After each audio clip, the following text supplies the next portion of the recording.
Detective Ted by Melanie Joyce and Mark Chambers. Detective Ted and the Case of the Missing Cookie.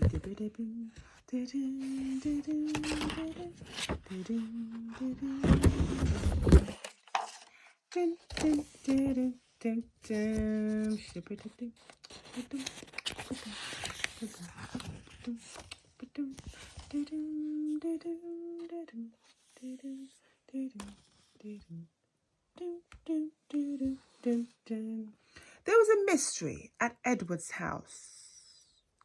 At night time, someone was creeping about. They chewed on cookies and nibbled at books. They left holes in slippers and Edward's old socks.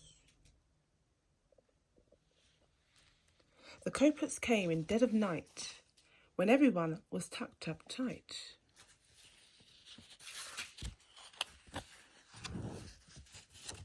There's nothing for it, Edward said. I'll have to be Detective Ted. I'd better hurry, there's not much time. I must follow the clues and solve this crime. He followed a trail of cookie crumbs that led along the floor. Past the big potted plant and the blue bathroom floor. Then Ted saw a shape, a shadow lurking in the hall. It moved across the carpet, past the clock, along the wall.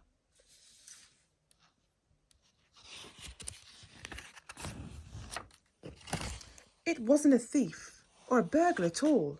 It was Sid the hamster creeping down the hall. Help me!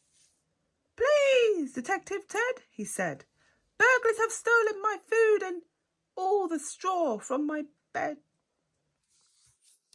Then, at the bottom of the stairs, there was rustling and giggling, followed by pitter-patter noises and long pink tails wriggling.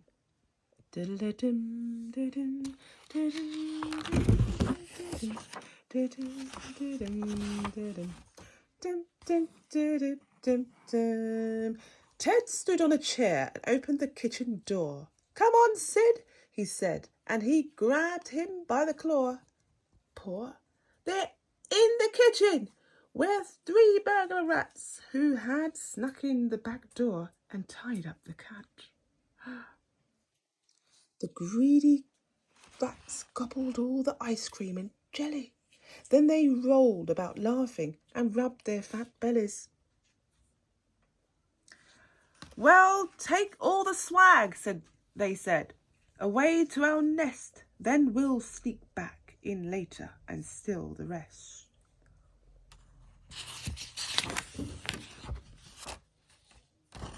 Suddenly, in the hallway, there was a very loud bong, bong, as the rattly old clock shook and struck 1. Everyone jumped, even the rats. They looked around, startled, and said, "What was that?"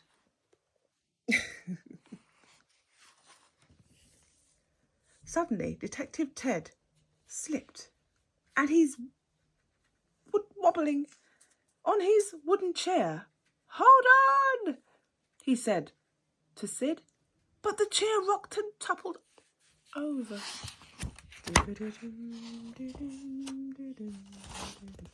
In the kitchen, Ted slid and landed with a splat. "I'm Detective Ted," he cried. "You're under arrest. Hand over the loot and then clean up this mess." The rats looked at each other. Then they looked back at Ted. They fell about laughing and then they said, "So you think you're a detective? You're not very cool. Don't mess with us, Teddy. You'll just look like not at all." "I'm not scared of you," said Ted, as he straightened his hat. "You're stealing things that aren't yours, you bad burglar rats." That The rats stopped their laughing. They held up their paws. Then they flashed their long teeth and their sharp, scratchy claws. "Oh dear!" whispered Ted. As he backed through the door, the rats crept towards him. Their shadows moved across the floor. Then something strange happened. It was amazing and weird. There was a gargling sound, and a monster appeared.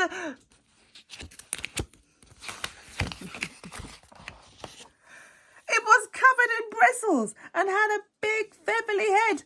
It rolled one massive eyeball, lurched forward and said, "Grrr." "Ah!" shrieked the rats. They dashed this way and that, then they darted and dived through the swinging cat flap. They scrambled and scurried and ran up the path. "Good riddance!" cried Ted, "and don't come back."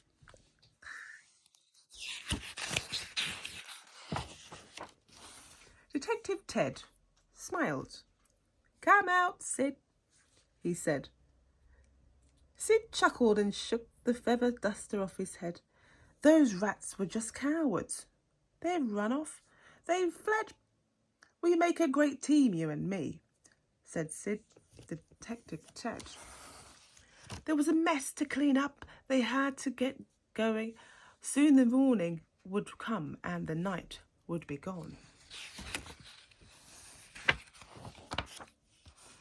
So they untied the cat and turned off the lights.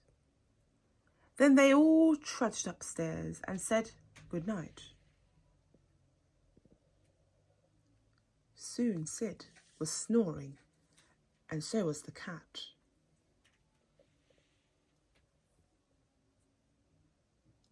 Edward took off his cloak and his old-fashioned hat. Just for tonight there would be no more crime.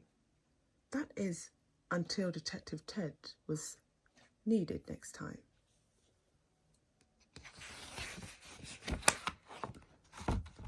Goodbye.